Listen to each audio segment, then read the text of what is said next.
following are true stories. May 26, 2003, Aaron Ralston was hiking. A boulder fell on his right hand. He waited 4 days. Then he amputated his own arm with a pocket knife.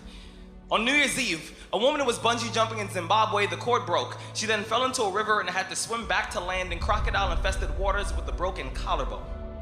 The most amazing part of these stories is when asked about the experience, they all smiled, shrugged, and said, I guess things could have been worse. When your day is a museum of disappointments hanging from events that were outside of your control.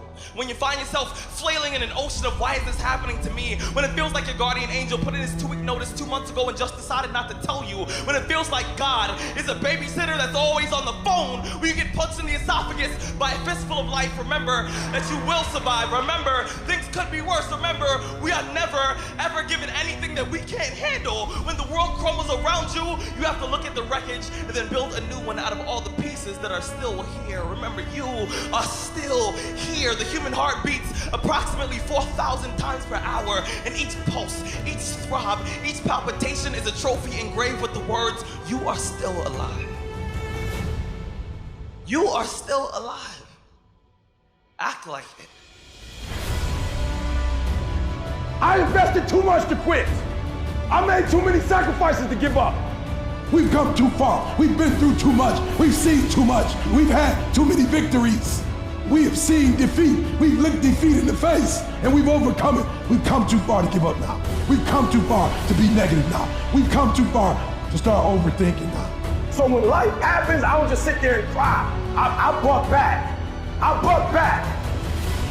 And the process is not supposed to be comfortable. So if it hurts, welcome to the big leagues.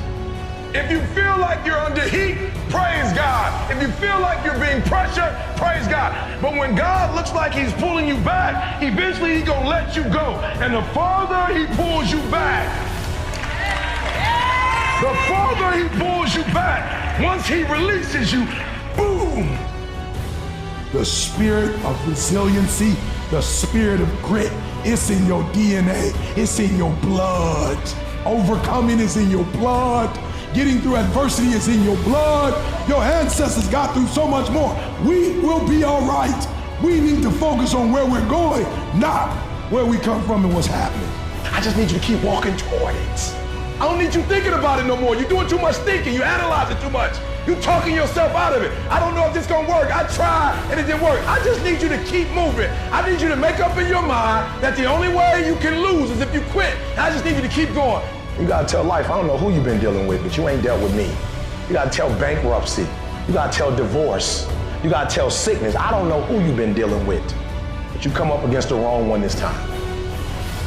You can be and do whatever you want, and nobody can stop you. Nobody can stop you but you.